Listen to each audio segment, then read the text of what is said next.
ṣẹlẹ̀ àwọn kọ́kọ́ ṣẹlẹ̀ lẹ́nu ọjọ́ mẹ́ta yìí ọ̀pọ̀lọpọ̀ yín ti wà wẹ̀ torí gbogbo ẹ̀ ń jà rìnrìn lọ́wọ́ mo kọ́kọ́ fẹ́ congratulate President Donald Trump, the American president, that God has vindicated you, sir, concerning Nigeria's situation over Christian genocide. Because the Northerner has confirmed it by themselves that there is a Christian genocide, that the Christians should leave Nigeria for them, that Nigeria is an Islamic country. Abofeso wípé ó ti ìwà wí ẹ̀ bẹ́ ṣe ń gbọ́ mi lọ́wọ́lọ́wọ́. Ṣé mọ̀ wípé President Trump wọ́n sọ wípé there is a Christian genocide. Gbogbo everybody pátápátá ló ń deny wípé it is not true, including Baba Tinubu.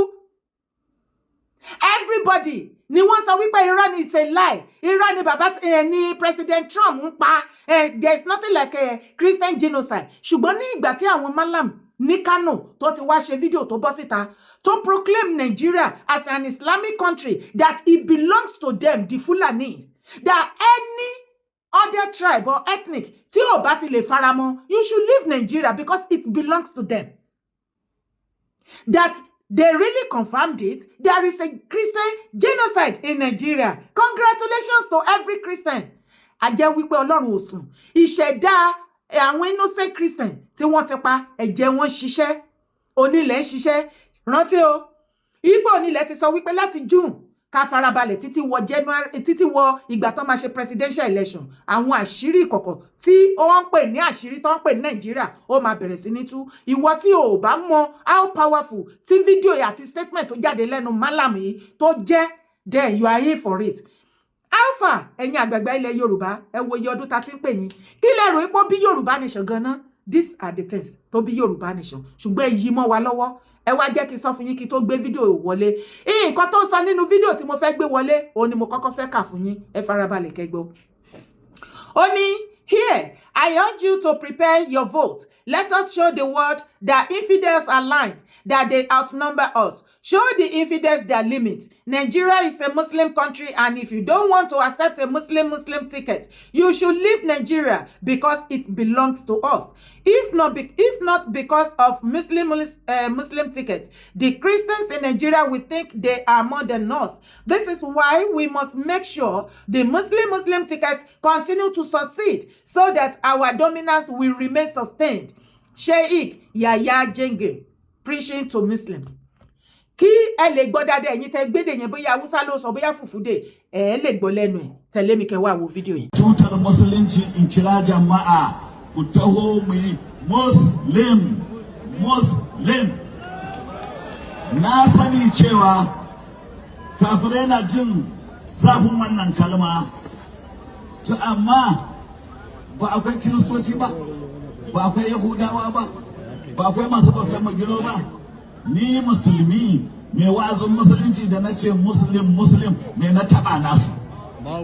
Na haɗa kirishin. Bá wọn jà, ẹ jà wọn lógun. Wọ́n kò zuhum, kẹ́ mú wọn lẹ́rú. Wọ́n zuruhum, kẹ́ tilẹ̀kùn mọ́ wọn málé. Ẹ sédè mọ́ wọn. Ẹni wọn gbọ́dọ̀ lọ ọjà, wọn gbọ́dọ̀ lóko, wọn gbọ́dọ̀ lọ ọjà. Ẹ tilẹ̀kùn mọ́ wọn, ẹ gbọ́dọ̀ jáde agbọ́dọ̀ ní yíta. Ẹ sédè mọ́ wọn. Àwa mùsùlùmí lálẹ́tọ́ àti ṣe kèfèrí mọ́lé. Kì í ṣe kèfèrí ni ó lẹ́tọ́ àti ṣe wa mọ́lé.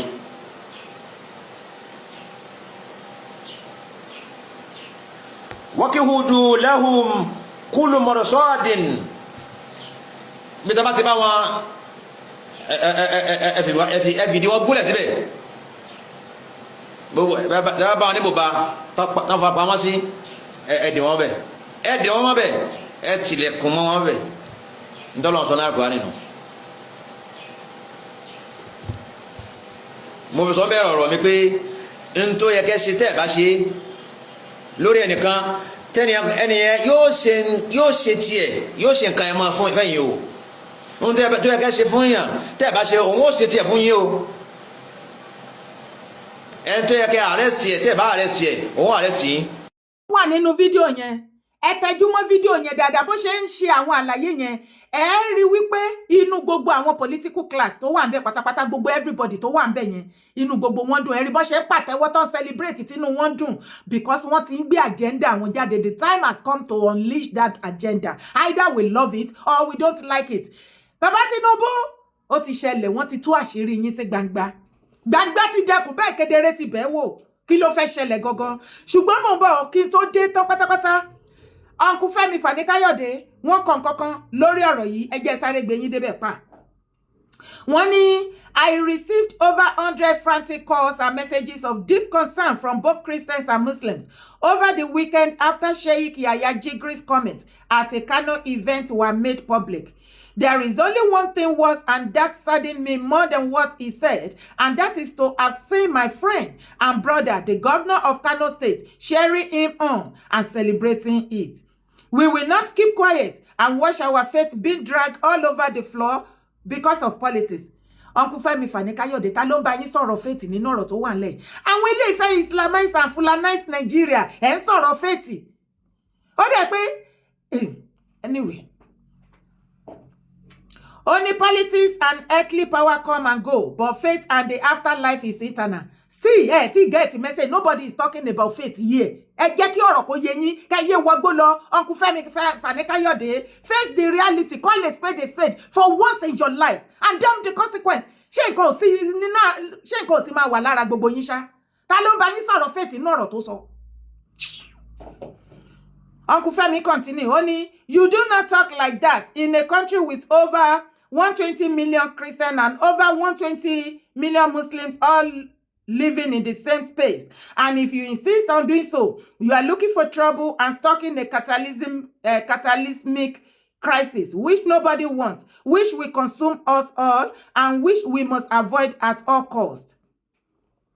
This is especially so when we are already being falsely accused of Christian genocide and of harboring an agenda to Islamize the country and do away with all Christians by some of our American friends. Uncle Fẹ́mi Fani-Káyọ̀dé kúrò nídìí ìdò eré ọmọdé ni àti gbọ́n Yorùbá ti gbọ́n kọjá level tá ẹ̀ lọ yẹn àti rìn jìnnà. Ẹ má drag faith síbí because the Fulani cabal, the northern cabal, the northern caliphate are not talking about faith or anything níbí. Ẹ̀yin lẹ ti fẹ́ máa fi ọ̀rọ̀ faith sí ẹ sọ̀rọ̀ lórí nǹkan tí wọ́n sọ ibo lẹ ti gbọ́ faith ń bẹ. Call a spade. Ẹ yé parabolate wọ́n ti fi ṣe yín. Ibo nínú ọ̀rọ̀ tí Málàmù yín sọ ibo lẹ ti gbọ́ ọ̀rọ̀ faith ń bẹ. Ó sọ̀rọ̀ ó clear. Gbogbo nǹkan tó dé sọ ń bẹ yẹn gbogbo ẹ̀ láti pariwo wípé this is their agenda. This is what they are working towards. That gbogbo ẹ̀yin àgbààgbà wa arise, stand up on your feet. Ẹ wo ogun tó dúró níwájú yín tó fẹ́ consume ìran Yorùbá tá ò ní gbúrò wa mọ́. Ẹ fi gbígbó ẹ fi ṣaláìgbọ́, ẹ sásábẹ́ politics, ẹ ń rò wípé ṣe là ń parọ́ mọ́ wọn ní north. Bọ́ ẹ mọ̀ wípé Yorùbá kì í ṣèyàn bẹ́ẹ̀ náà. Kí ni èrè ta fẹ́ jẹ ta bá parọ́ mọ́ àwọn northern pẹ̀lú nǹkan tí wọ́n fẹ́ ṣe? Okay, láti ọ̀rọ̀ Yorùbá nation tọ́pọ̀lọpọ̀ yín sọ wípé àwọn politician kan ló kó wa jọ ṣẹ́ ti rí ara nǹkan tó bí Yorùbá nation gógógógó lẹ́rìí. Àwọn nǹkan tó bí Yorùbá nation movement ta fi sọ wípé ká tètè kúrò kí wọ́n tó Islamize Nàìjíríà torí kò sọ́jọ́ tí ìran ọmọ aládé ìran baba ńlá baba kú tèmi tá a gbé adé wá látọ̀run tá a máa wá fi orí sí abẹ́ Fúlàní láti máa control wa. Ó dẹ̀ ipá agenda yẹn ò yé yín. Wọ́n fẹ́ Fulanize Nàìjíríà in the sense that gbogbo Fúlàní Governor Bala ti sọ náà ó ṣe bẹ́ẹ̀ gbọ́ nínú interview. Only by the time they are through in Nigeria, they are going to call on every Fulani tó wà ní the whole world. Ipe kó máa bọ̀ Nigeria. Wọ́n ti ní country nìyẹn. Bí wọ́n ṣe lé black kúrò ní Arab tó sọ di Arab country. Ó tí ìgbọ́rí nínú ìtàn wípé black ló ní gbogbo Arab country tó ń claim lẹ́ni. Gbogbo dúdú tó wà ńbẹ̀ wọ́n pa wọ́n tó pátápátá àwọn wá take over. The same ogun yẹn òun náà fẹ́ wá jà nínú Nigeria. Wọ́n fẹ́ pa Nigeria orúkọ bí àwọn ní change ẹ̀ lórúkọ sórúkọ mi a máa jẹ́ Nàìjíríà but ó máa jẹ́ pé Fulani country fully tó bá ti lè rí àyè láti Fulanize Nàìjíríà gbogbo ethnic èmi ni Igbo Yorùbá ni o any other ethnic o ibi oní gbogbo Hausa o every one of us have become a stranger in our own land under the Fulanization agenda. Wọ́n tún wá continue pẹ̀lú ẹ̀wọ̀n dúró bẹ̀ wọ́n Islamize àwa wà fully bíi ti Iraq Iran, Afghanistan. That is the agenda. Àbí mo parọ́ ni? No now, mi ò parọ́. Ṣebí ó ti pẹ́ ta ti sọ, tẹ́ sọ wípé irọ́ ni. Ìsìn tí wọ́n dẹ̀ ti wá fi ẹnu ara wọn sọ síta tó confirm ẹ jọ̀ọ́ nítorí Ọlọ́run kí lẹ rí sí. Tẹ́ bá inú mi dẹ̀ dùn. Tẹ́ bá tẹ̀síwájú lẹ́yìn fídíò títí ẹ̀yẹn ẹ rí wípé Kano governor wà ńbẹ̀. Ó pàtẹ́wọ́. Yes, because it is their plan. Ẹ rí pé ojoojúmọ́ ni mò ń pariwo nípa nọ́dánà. Ó tó stage mo ní má ti máa ṣàlàyé wípé ẹ̀yin olólùfẹ́ Dara, ẹ̀yin Dara fans. Ẹ má rò pé mo kàn ránṣọ mọ́ nọ́ọ̀tì o. Ibi tí ò ní lẹ̀ darí mi sí ni o. Mi ò dánira mi ni o. Àwọn iṣẹ́ tí Ọlọ́run fẹ́ kí n ṣe, ibi tí àwọn nǹkan yẹn rọ̀ mọ́ ni o. Ẹ kàn máa gbà ni, ẹ má jẹ́ kó ta yín létí o. Torí it got to a stage mo rí wípé ẹ fọ́ gbé nǹkan kan mọ́. Ẹ ti fẹ́ máa ṣe bí ti ọ̀rọ̀ Yorùbá nation gbà yẹn. Tó jẹ́ pé ní ọ̀dà tí tó bá wà important information tó bá pass sí yín ẹ fẹ́ gbọ́ Yorùbá nation, talk about Yorùbá nation lẹ fẹ́ máa gbọ́. Ẹ tún ti fẹ́ bẹ̀rẹ̀ sí tá bá sọ àwọn àṣírí nǹkan tó yẹ kẹ́ mọ̀ plan wọn. Ọ̀pọ̀lọpọ̀ yín ò ń fẹ́ ní interest mọ́ tí ó bá ti jẹ́ ọ̀rọ̀ Gani Adams, OPC, Chief Igboho Iru Ekun, ìyẹn nìkan lẹ fẹ́ gbọ́. Ẹ dúró síbẹ̀ tó mi fi máa tẹ̀yìn wọ̀gbìn yín lẹ́nu tá gbé yín lọ dẹ̀hùn. Ibi tẹ́ máa dúró sí tẹ́ máa ṣàbòsí tẹ́ máa kí àbòsí bọ́ gbogbo nǹkan nìyẹn. Now ọ̀rọ̀ tí Fẹ́mi Fani-Káyọ̀dé sọ nìyẹn kí lẹ rí sí. Ṣé ìsìn ni bàbá FFK náà ṣẹ̀ṣẹ̀ realize wípé tí agenda yẹn bá come to pass ó máa consume all of us. It's never going to consume Fulani because wọ́n ti conquer wa nìyẹn. Ṣé mọ iye ọdún tí wọ́n ti ń gbìyànjú láti conquer wa tí àwọn àgbà náà ò fààyè gbà wọ́n. Ṣùgbọ́n ẹ̀yin àgbà òní ẹ ti gbàbọ̀dé fún wa. Ṣé wá rí kàkà kílẹ̀ kú ilẹ̀ àṣà ni o. Kàkà tí ìran bàbá ńlá bàbá mi ìran ọmọ aládé tá a fi máa di ẹrú lábẹ́ Fulani agenda àti Islamization. Ẹ̀yin àgbàgbà ilẹ̀ Yorùbá àkọ́kọ́ ṣèdájọ́ fún yín náà. Wait for us, we are coming. Uncle Larry Ọláyínká ẹ wá gbọ́ nǹkan tí wọ́n sọ. Tẹ́ bá continue pẹ̀lú fídíò yẹn ẹ rí nǹkan tí Yorùbá fanatic àwọn Gumi set bíi ti irú Málàmù yìí yàyà yìí ti Yorùbá version ẹ rí nǹkan tó sọ. Ẹ rí nǹkan tó ń kà jáde nínú Quran. Ó ní Uncle Larry Ọláyínká ní this cleric by name Shafi Adeba said Muslims have right to enslave non-Muslims. He declared war against those he called infidels rooted in Islam. And he is preaching this nonsense in Yoruba land. A land of educated and civilized people with Christians, Muslims, and traditional religion worshippers living together under the same roof. Methinks people like this man should be behind bars because extremist preacher like him caused Boko Haram that Nigeria is still battling today.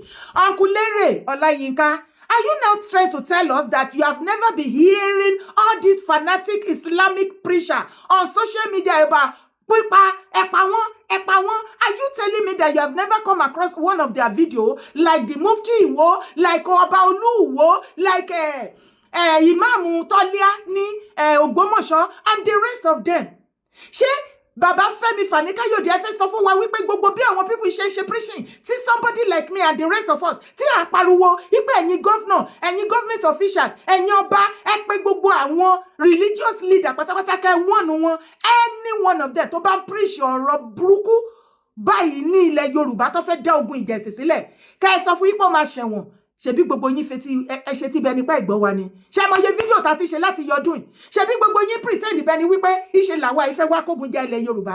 Nísìn tẹ́yin náà ti wá fojú ara yín tẹ́ ti fojú ara yín rí. Tẹ́ ẹ̀dẹ̀ ti fetí gbọ́. Àwọn eléyìí agenda tó ti plan more than 30-40 years ago ni. Ká lè tètè lọ gbọ́. 1 billion yóò dẹ̀ lè stop ẹ̀. The only thing tá lè ṣe is to stand up right now ní ilẹ̀ Yorùbá. Ẹ̀yin ọba, ẹ̀yin ìjòyè, ọmọdé àtàgbà, gbogbo wa ká dìde. Ẹ ti fetí ara yín gbọ́ confirmed gbogbo nǹkan tá ti sọ láti yọdún yìí. Ẹ ti gbọ́ ń bẹ̀ báyìí wípé wọ́n ti confirm ẹ̀ wípé agenda wọn nìyẹn. Wọ́n dẹ̀ ti ṣiṣẹ́ yẹn débì kan. Wọ́n dẹ̀ ti gbéṣẹ́ fún àwọn bíi Mufti Iwo, Ajígínárìn Owówọ́jà, any Islamic cleric preaching Yorùbá land tó bá ti múra kankan pé kó gbé ṣàríà wá is working for them for the agenda. Ẹ gbàgbé bí yóò sọ Yorùbá àbí ẹ lóhùn ọmọ Yorùbá kò jọ ọmọ Yorùbá àsìkò tá a máa dára wa mọ̀ lélẹ̀ àwọn èèyàn ń ṣara wa mọ́. Ṣé ti rí wípé ti wọ gàù? Ṣé ti rí wàhálà tí nǹkan tó bí Yorùbá nation tí ọ̀pọ̀lọpọ̀ yín lọ parọ́ tẹ̀rọ wípé àwa lè ṣe ara yín lè ṣe? Don't worry. Bàbá Tinubu now. Nǹkan kan wà ní ọ̀rọ̀ yìí tí mo fẹ́ ṣe lálàyé fún yín bàbá Tinubu. rí nǹkan tó ń ṣe yìí another game tún wà ńbẹ̀. That is one. Another thing tí mo tún rí ńbẹ̀. Baba Tinubu, please come out and debunk this video because full video yẹn tó ti sọ̀rọ̀ yẹn ó sọ débi wípé àwọn máa continue láti máa support Tinubu, ó ní kí gbogbo wọn support Tinubu because Tinubu ó wà in support of Islamizing US. Agenda àwọn nìyẹn.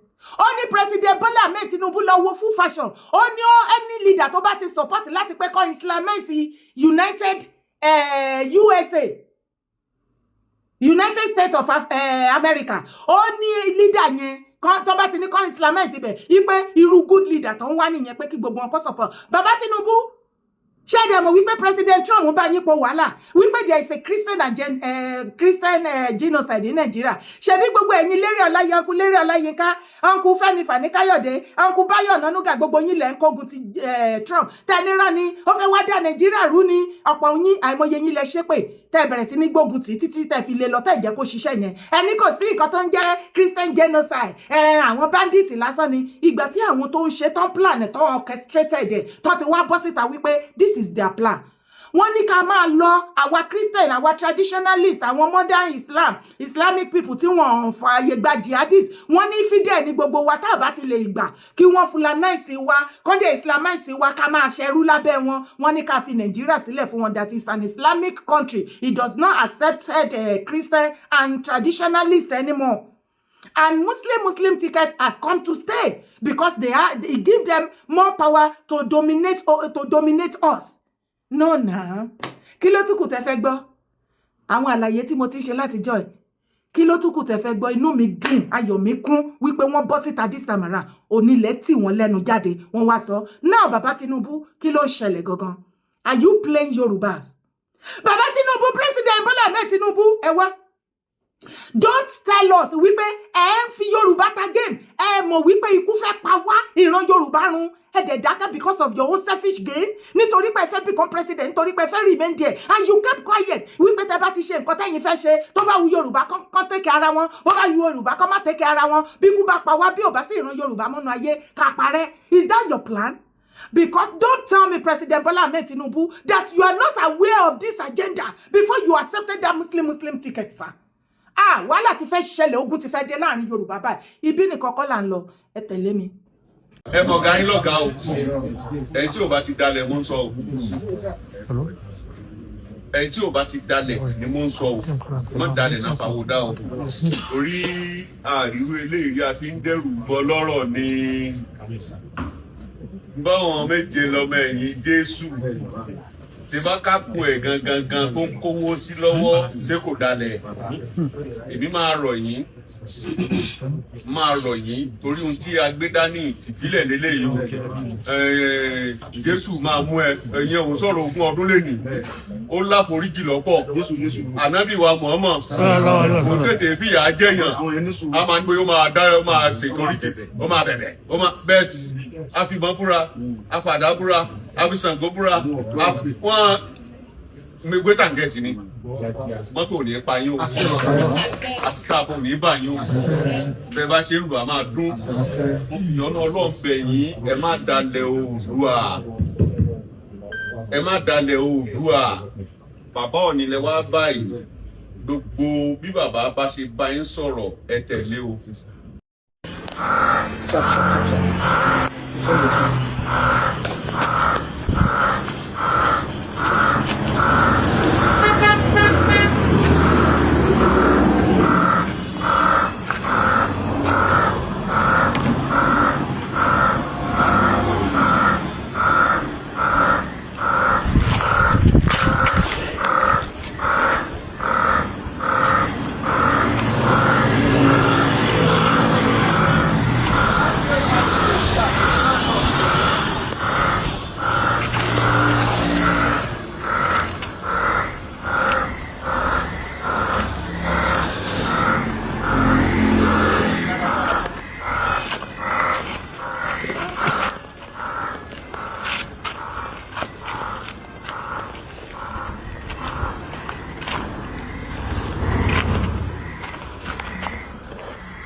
Wọ́n máa wo ọkọ̀ yìí wọ̀ ni.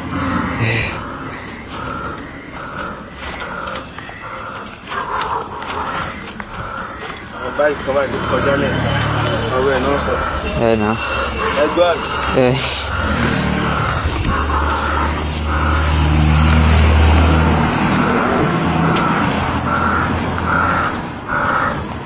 ẹ̀yin èèyàn mi US imam tí ó lọ sí court lọ́jọ́ sí tán ní wọ́n stop láti pé kí ìṣìfìgbò kí wọ́n wá sí Kwara tí ọ̀rọ̀ yẹn di jantolo online okay ṣé US imam náà pé ní àbí èwo tí mo bá right okay ṣùgbọ́n tí mi bá right ẹ jọ̀ọ́ ẹ correct mi níbi comment section. God bless you for your understanding. Ọ̀pọ̀lọpọ̀ yín lẹ pè mí lánàá wípé má yìí ṣe fídíò jáde US imam kó ṣe fídíò jáde pé they were highly disappointed nínú Chief Sunday Adéyẹmọ Ìgbòho. Ọ̀pọ̀lọpọ̀ yín lẹ fi sad wípé Chief lè sọ Ìgbòho lè sọ irú ọ̀rọ̀ bẹ́ẹ̀ yẹn wípé àwọn máa US imam sọ wípé Chief Ìgbòho pé àwọn wọ́n dẹ̀ sọ̀rọ̀ dáadáa pọ́kàn wọn ti wá balẹ̀ nítorí Chief Ìgbòho sọ fáwọn pé even wọ́n máa hàdí Fúlàní sí inú Ìrù Ẹkùn. Ẹlẹ́wà disappointed wípé kò jẹ́jẹ́ bẹ́ẹ̀ ṣe rí statement tẹ́fi kẹ́yìn yẹn wípé kò jẹ́jẹ́ bẹ́ẹ̀ yẹn òun ni kémi àti yín jọ dìmú kò lè jẹ́ bẹ́ẹ̀ ni ṣó lè jẹ́ bẹ́ẹ̀ ni kò lè jẹ́ bẹ́ẹ̀. Tí ẹ bá lọ wo fídíò máa yẹn tó ti sọ̀rọ̀ wípé Chief Ìgbòho pé àwọn wọ́n jọ sọ̀rọ̀ nínú àwọn àlàyé tí Ìgbòho sọ nínú àwọn àlàyé ọ̀rọ̀ tí US imam sọ ẹ ní láti máa rárá fi balẹ̀ ọmọ Yorùbá. Ọmọ ìran mi ẹ̀yin ìyá mi ẹ̀yin bàbá mi ẹ̀yin ìyá àti bàbá Ìgbòho ti kú ìyá Ìgbòho ti kú ọmọ òkú ọ̀run ni ẹ̀yin lẹkù ní ìyá àti bàbá fún. Ṣé lọ́kàn títí yín ẹ dẹ̀ rò wípé Ìgbòho á sọ irú nǹkan bẹ́ẹ̀ yẹn àbí Ìgbòho máa ṣe irú nǹkan bẹ́ẹ̀ yẹn? Padà lọ lísì sí àlàyé tí US imam yẹn sọ dáadáa ọ̀rọ̀ yẹn á padà yí ẹ tó bá rárá fi balẹ̀ tó dẹ̀ mọ̀rọ̀ gbọ́. Wọ́n jọ ń ṣàlàyé ọ̀rọ̀ fúnra wọn ni kò dẹ̀ sí nǹkan tuntun nínú nǹkan tí Chief Ìgbòho bá US imam yìí sọ ju wípé àwọn nǹkan tó ti ń sọ tẹ́lẹ̀tẹ́lẹ̀ wípé àwọn ògbógun ti Fúlàní ẹ wá rántí o ṣé ẹ mọ̀ wípé ńgbà tó kọ́kọ́ fẹ́ bẹ̀rẹ̀ pé kí Ìgbòho má gbé Ìrù Ẹkùn wá ó ní Yorùbá Nation activist Yorùbá Nation activist náà mọ̀ sí tẹ́lẹ̀ bẹ́ẹ̀ ni ọmọ Yorùbá ni wá we are not ashamed. Ìgbòho sì sọ wípé òun ò ń ṣe Yorùbá Nation activist. Tẹ́ bá rò pé by naming him that bí a condemn ẹ̀ láéláé ìdí ni wípé a ò pààyàn àbá kankan jẹ́lẹ̀ Yorùbá ìsìn ló ti wá ń yé gbogbo yín that we actually meant well for Yorùbá land àkótó àjèrè. So kí ni àwọn nǹkan tí Chief Ìgbòho sọ even nígbà tí wọ́n lọ sọ́dọ̀ kábíyèsí ní Ìgbòho nígbà tó jẹ́ àwọn aboyún kan gbé kí ló ṣẹlẹ̀?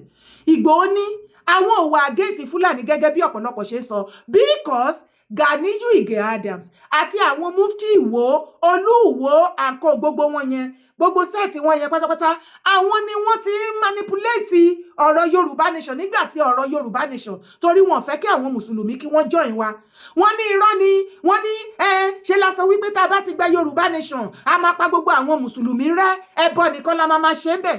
Statement yẹn ni wọ́n fi confuse ẹ̀yin mùsùlùmí òtítọ́ àti tòdodo. Bàbá ṣe gbìyànjú tó àìmọye mùsùlùmí ló wà nù movement àjọ wà ń bẹ̀ tó jẹ́ sheikh chief imam àti bẹ́ẹ̀ bẹ́ẹ̀ lọ tí wọ́n dẹ̀ fi bò tó jẹ́ sí wípé ẹ̀yin tẹ́ believe ọ̀rọ̀ ẹnu mufti yẹn tó ń sọ kinní yẹn fún yín ẹ̀yin gan ti ní ìwà ìdánù yín tẹ́lẹ̀ ń ṣọmọ Yorùbá rere ń ṣọmọ ìran rere tẹ́lẹ̀ belong sọ́dọ̀ wa lẹ ṣe believe ẹ̀ because ẹ bá belong ẹ̀ ṣé ó possible lórílẹ̀‐èdè títí wa nílẹ̀ Yorùbá kán máa ṣe ẹ̀sìn kan tó bá jẹ́ wípé Yorùbá like ẹ̀sìn kan ní kí ló dé tán accept Christianity kí ló dé ńgbà tán gbé ẹ̀sìn mùsùlùmí wá kí ló dé tán gbà kí ló dé tán ránṣẹ́ ọmọ wípé ìṣẹ̀ṣe nìkan la fẹ́ máa gbọ́ nínú ilẹ̀ yìí kò gbúdọ̀ sí ẹ̀sìn míì nǹkan tó bá mú Yorùbá gba ẹ̀sìn mìíràn wọlé lẹ́yìn ìṣẹ̀ṣe tán fi tu ilẹ̀ kóòtù àjíire ilẹ̀ Yorùbá ibo ló ṣe ìsìn la ṣe wá fẹ́ stop ẹ̀sìn yẹn kẹ́ lè máa mọ how manipulate bó ṣe manipulate everybody how terrible these people are.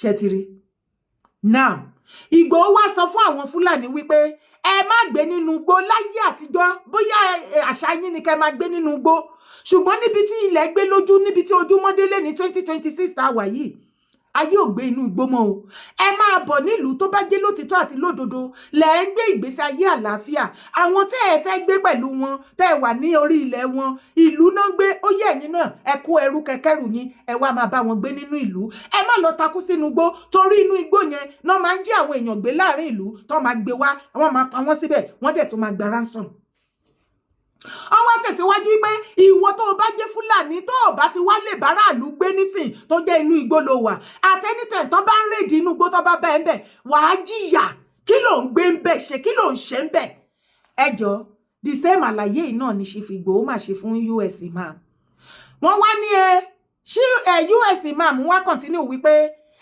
àwọn gbọ́ information wípé Chief Sunday Igboho ó fẹ́ wá lọ́ọ̀ṣì Ìrù Ẹkùn ní Kwara State àná ó fẹ́ wá sí Ìlọrin láti wá fi Ìrù Ẹkùn kó fi pa Emir Sulu Gambari ìyẹn Emir Ìlọrin ẹjọ́ ibo ni Igboho ti sọ bẹ́ẹ̀ the same set of people Mufti Ìwó tí wọ́n manipulate ẹ̀yin mùsùlùmí wípé Yorùbá nation wọn ò fàyè gbé ẹ̀yin mùsùlùmí àwọn náà ni wọ́n tún sáré lọ́bẹ̀ pẹ̀lú Ganiyu Ige Adams lórí ọ̀rọ̀ Yorùbá nation nígbà tí wọ́n ti gbé sábẹ́ kó máa parọ́ tàn wá kó máa gbowó kó máa gba millions kó máa ra ẹṣin funfun àtẹṣin dúdú kó máa ra màálù kó máa rí mọ́lẹ̀ lóye kó lóun ṣètùtù kó máa ní Yorùbá ibi tẹ́ bá ti lọ náà lòun lọ ibi tẹ́ bá ti lọ lòun lọ àbọ̀ kì í gbọ̀ngbà yẹn gbà Yorùbá nation tó bá ti fẹ́ tọ̀ wá tó tún fẹ́ gba fresh owó nínú One Voice Yorùbá One Voice tó dálẹ̀ ńgbà náà wọ́n á máa gbé ibi tí Yorùbá bá ti láwọn lọ làwọn lọ ìgbà tí wọ́n jí àwọn èèyàn gbé lóríire tí Yorùbá níbi tá à ń lọ lélẹ̀ kí ló dé tó tàdí mẹ́yìn ṣèbó ti sọ fún wọn pé ibi tí Yorùbá bá lọ lọ kí ló dé tí ò káwọn ọmọ bọ́ìsì ó yẹ ìwọnú gbó yẹn lọ ibi tí Yorùbá láwọn lọ nìyẹn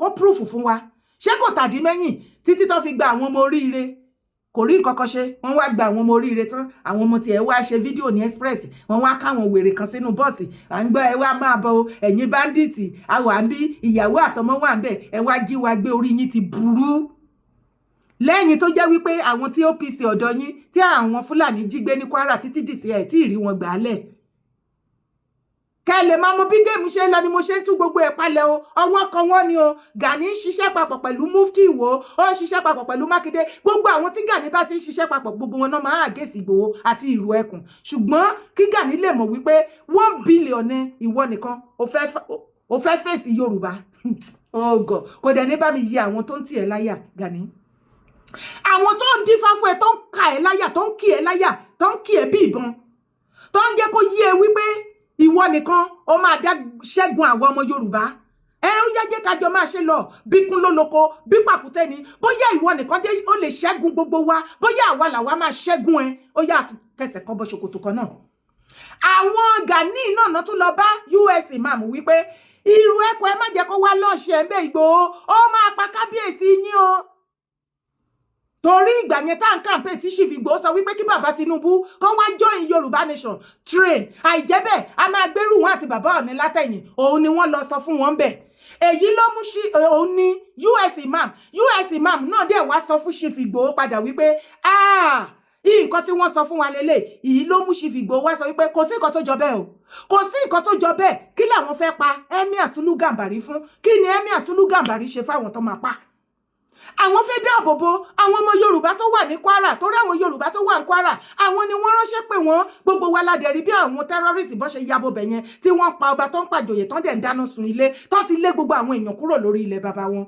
we are there to protect them not to attack Emir Sulu Gambari ní Ìlọrin àwọn àlàyé tí wọ́n jọ ṣe fúnra wọn nìyẹn Yorùbá ẹ máa rárá fi balẹ̀ o ẹ máa rí ara fi balẹ̀ àìmáa rárá fi balẹ̀ wa akọ́yàjẹ wa o ṣé rí situation tá a wà nínú Nàìjíríà tìmùtìmù tó kẹ́gbẹ́ dànù ni ogun abẹ́nú ó ń jà èéfín ẹ̀ fẹ́ máa rú síta nísìnyí kábíyèsí olórí ọba gbogbo kábíyèsí olórí aládé gbogbo bàbá wa Ọ̀nìrìṣà Aláàfin Alpha ṣé gbogbo ariwo tá à ń pa láti yọdún yìí ó ti hàn sìn ẹ̀yin gọ́vnà ṣàmóye ìgbà tá ti pariwo wípé ká invite gbogbo religious leader any religious preacher tó bá tún preach anything wàhálà ikú pípa or whatsoever lẹ̀ Yorùbá kẹ́ ẹ gbé kẹ́tì mẹ́wọ̀n tẹ́ bá ti mú méjì mẹ́ta tẹ́ fi jófin àwọn tó kù wọ́n á súnkì ṣebí gbogbo ẹ̀yin gọ́vnà lẹ dákẹ́tẹ̀ ṣe bẹ́ẹ̀ ni pé ìgbọ́n nǹkan tá à ń sọ ṣe ráyè yín báyìí ṣe bẹ́ẹ̀ rò wípé àparọ́ ni ìgbà tó ti wá sọ máìdí wọn síta ń sìn ṣó tán ọkùnlérè Ọláyínká ṣé ẹ ṣẹ̀ṣẹ̀ ń gbọ́ fídíò ẹ ṣẹ̀ṣẹ̀ ń gbọ́ ọ̀rọ̀ ẹnu kọ́pa wọn ni ṣé ẹ ṣẹ̀ṣẹ̀ ń gbọ́ àbòsí ni gbogbo yín jọ ń ṣe àbòsí ni gbogbo yín jọ ń ṣe àbòsí yẹn la dẹ̀ máa ṣe tó fi máa kọ́ńkà ẹgẹ́ yé kọ́ńkà wa bóyá ẹ máa rí pírẹsidẹ́ǹtì jẹ mọ́ débi tá ẹ máa lẹ fẹ́ jẹ́ spokesperson kan wàláhì ọkùnlérè àwọn ọmọ yẹn á da màlúù láti January wọ December láti South wọn á dá wọ Canada ẹ tí ì mọ̀ nǹkankan ojú gbogbo wájọ máa bó ni ó máa bó jẹ ẹnìkan lọ ṣé wá rí by the time tó bá wá fẹ́ unleash program wọn yìí tẹ bá rò pé máa sá kúrò nù Nàìjíríà ilẹ̀kùn ti mú yín lọ́wọ́ ṣe bẹ́ẹ̀ ní rán ni President Trump pa ṣé àṣírí ò padà túbà ṣé President Trump ò padà jàre wa ṣe bẹ́ẹ̀ kógun tí ìjọba bàbá Tinubu ẹ kógun tí ẹ lè dànù ó kẹrù ẹ wọn láwọn ò dá sọ̀rọ̀ Nàìjíríà mọ́ ṣé there is Christian genocide now or not ṣé ìmáàmù tó sọ̀rọ̀ bí ṣé kò ti confirm Christian genocide kí lẹ tún kù tẹ́ fẹ́ gbọ́ kò sí ó ti clear ó ti confirm ẹ̀ àwọn nǹkan tó ṣe ń bínú sí Tinubu lélẹ̀ wípé Tinubu yẹ kó declare Nigeria as an Islamic country yes wọ́n fẹ́ kó ṣe as a president kó lè wà lórí orúkọ wọn orí gbogbo everything but ìgbà tí Tinubu ò ṣe òun náà ṣe gbé ìmáàmù yìí jáde ṣe wá rí gbogbo nǹkan tí ìmáàmù yìí sọ pátápátá ohun tó fọ fún fèrè nínú mítì wọn kó sọ síta ni o wọ́n ti fẹ́ kó bá bàbá Tinubu báyìí bàbá Tinubu géèmù tẹ́ ẹ̀ ń play àfàìmọ̀kẹ́ má tara yín mọ́ géèmù this time around ṣe ti rí sìn ẹ lùsì lọ́dọ̀ mùsùlùmí ẹ tún máa lùsì lọ́dọ̀ Christian ọlọ́run pẹ̀lú nǹkan tí wọ́n sọ àìmọye mùsùlùmí ló máa kẹ̀yìn sí yín torí you are too desperate sir Christian àgàgà wọ́n fẹ́ àwọn náà dẹ̀rẹ̀ plan tó ń ṣe nígbà tó ti lo ọ̀rọ̀ terrorism láti gbé yín kúnlẹ̀ lórí ìkúnlẹ̀ wípé okay listen to their agenda kẹ́ bẹ̀rẹ̀ blueprint wọn tẹ́ ẹ gbà tẹ́ ẹ dúró pa síbẹ̀ òun náà ṣe gbé géèmù yìí jáde fún yín wọ́n ti kó bá yín lọ́dọ̀ àwọn Christian ẹ kúkú mọ̀ pé àwọn Christian òkúkú ní sọ̀rọ̀ ohun tó mo máa ṣe wà nínú mi àgbàlagbà ṣe inú kòdòrò wọ́n ti kẹ̀yìn yín sí Christian wọ́n ti kẹ̀yìn Christian sí yín báyìí sìn wọ́n ti wá rí wípé gbogbo tactics tán lè lò láti fi gbé yín wálẹ̀ gbogbo ẹ̀ náà ti lò ìṣẹ̀lẹ̀ dúró pa síbẹ̀ ẹ yo wọ́n wá wò pé ọ̀nà wo ẹ jẹ́ àbárín òun àti Christian jẹ́ ṣẹ́rí pọ́n ti bàjẹ́ fún yín báyìí the only tita lè mọ̀ ń bẹ tó lè wẹ̀yìn mọ́ tí ẹ ò bá jáde láti ọ̀dọ̀ presidency kẹ wá debunk gbogbo nǹkan tí Malami sọ ó sọ débi wípé ẹ wà in support pé kó lọ islamize United Nations United States of America bàbá ẹ ti fọwọ́ ara yín fa ogun tí ò ní tán ogun ti fẹ́ dé báyìí níbi tá a bá dé wàhálà ti fẹ́ ṣẹlẹ̀ gbogbo ọmọ Yorùbá ẹ jẹ́ dúró lórí ọwọ́ yín ẹ dúró dáadáa àsìkò ti tó tí kinní tá à ń wí tó máa dé o bàbá Tinubu orúkọ yín ò ní parẹ́ láíláí wípé lórí yín ẹ̀yin ìpasẹ̀ yín ni ogun fi wọ ilẹ̀ Yorùbá ni wọ́n fi wá kógun jà wá so you ẹ were aware of all this thing torí pé ẹ fẹ́ wà bẹ́ẹ̀ you kept quiet even when tá à ń ṣe Yorùbá nation tí bàbá Akíntóyè ń pè yín pé kẹ wá join wa